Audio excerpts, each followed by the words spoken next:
I do enjoy practicing it. I have had some really good moments with square one in comp. But again, it's not the best, so I feel like I have to put it in GJ.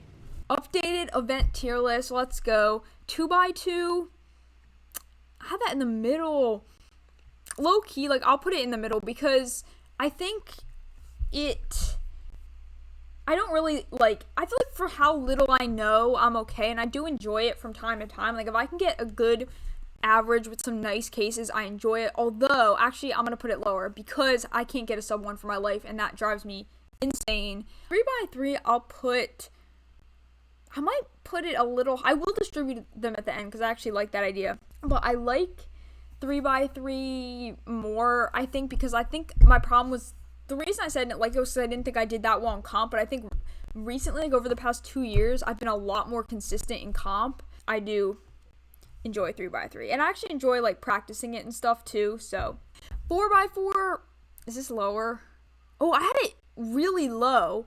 Wow, I'm surprised. I will put it higher because I think I'm better at it, but it is an event that I struggle to do well in comp. I think also, this is like more of a universal thing, not just all about me, but just the parity is annoying, and it makes such a big difference in your solves. Like, having double parity, that adds like 3 seconds to your solve. So that is really annoying. You're very dependent on that. 5x5, I'm going to put it lower. I don't know. I just don't really enjoy it that much. I just prefer the bigger cubes. Everyone uses Yao now except for me. I'd probably enjoy it more if I used Yao, but I don't feel like learning it. 6, Elite. 7, Elite. I love big cubes. I think I really like them as events because it does, like, one little mistake doesn't affect you, and that's why I started getting into them after really being only good at like Pyraminx and Skewb and Clock, because like you make one little mistake in those events, it ruins your whole average basically. Like, the solve is ruined. You make a little mistake in 6 or 7, it's not a big deal, and they're not dependent on like luck and scrambles either, which is so nice. It just makes, they're just a lot less stressful for me. I mean, obviously, well, there is one unfortunate aspect, which is that it's a mean of 3. So if you do like get a pop or something drastic happens, it'll ruin the whole mean. Because I was say 6 does have parity, which is annoying, but I still low key, I might move it down, but the second I get that new Moyu 6x6, it's going to be right back up there. Megaminx, low-key. My last comp was so bad. It was so bad, but I'm trying to be objective. I do think it's a little, like, boring, I guess, because it's just, like, solving a 3x3 a bunch of times, basically. But again, I do enjoy it more, because it's basically like a big cube. Like, same kind of thing as a big cube, where, like, it takes more time. One little mistake isn't going to necessarily ruin the whole thing. There's a lot of algs you can learn, but you don't like have to learn a bunch of algs to be fast, which is nice. That's another thing with big cubes. They're not dependent on you knowing a bunch of algs, which is fun because I hate learning algs personally. OH, I put it, where did I have it before? Was it in the middle? Oh no, it was low, so I'm gonna put it higher. I do really like OH. I think I like it more than 3x3, to be honest. I'm probably just because I'm better at it, but it's fun. I like my little mini cubes. Pyraminx I will put high. It's on my good side right now. My last couple of comps went really well. Obviously, it is, like, dependent on scrambles and stuff, which is a little annoying. I know the tips are really annoying, but it is a fun event. I think it's very easy. Clock. Oh, my goodness. I can't believe this isn't changing. I mean, Clock in 2020 versus Clock now is, like, different worlds. I think I liked it because I was good at it, but that was just because everyone else was bad at it. I think now it's like everyone's good at it. It went from like the least popular event to like the most popular event, which is just unbelievable. Like, that's actually crazy.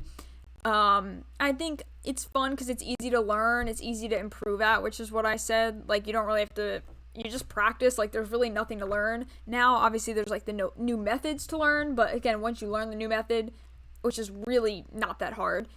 You're just practicing, you're doing solves, there's no algs to learn, but it's still the hardest event to actually execute and actually solve because, you make one click wrong, you're done. Like, your accuracy has to be perfect, and now your memorization also has to be perfect. There's zero room for error. Like, there's literally no room for error, which is annoying, but it's fun. And personally, I think the newer methods where you memorize moves ahead of time, and it's They're a lot more efficient, are actually fun. I do enjoy it. And they're not that hard to learn. Clock chat over. No more clock. Okay, I think we're all bottom. Sorry, this is just purely based on my opinion. Bottom. I don't know how to do any of these. I'm never going to know how to do any of these. I don't care about sum of ranks.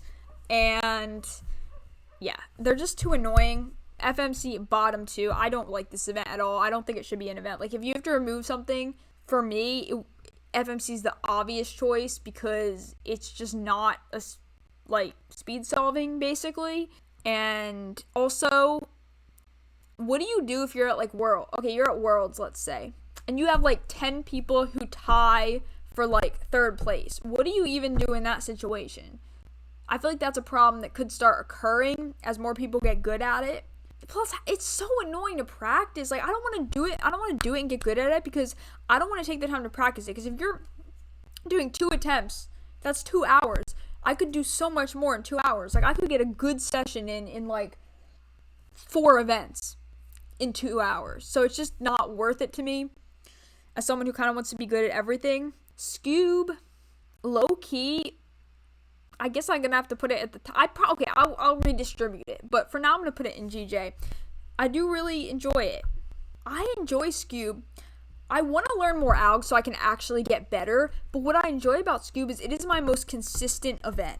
Like an event like 2x2, sometimes I'll do really good and I'll be happy, but I'm also kind of all over the place, or even something like OH, which is an event I put a lot of work into and practice a lot, yet just can't seem to be like consistent and calm, and that's really frustrating. Skewb is an event where I'm just very consistent, like not necessarily consistently good, but consistently like decent, and I enjoy that. And square one. What was I actually thinking putting square one? I had it in GJ. I was going insane. Like, what was I actually thinking? Wait, I meant to put that there. This is very objective. I feel like it is annoying to learn. Like I said, nothing translates from other events. You're starting from scratch. It's the only like shape-shifting event. So you got to do like the cube shapes stuff first. Then you got to learn like stuff that's completely different from any other event. You don't have to learn that many algs to be able to solve it, but it also has parity, so you have to learn the parity alg. I mean, if you want to get really good, you have to learn so many algs and like all the you have to learn I was just gonna say NS. You have to learn the CSP, which is like a million cases. Then you gotta learn the OBS and PBL or whatever they're called. OBS. I think it's OBL. Orienting both layers. It's OBL. That is my tier list. Everyone, if you have any opinions on it, please let me know. I'd love to hear from you. And yeah, I want to start doing this like more often so we can kind of see my evolution, but that is my tier list for 2025.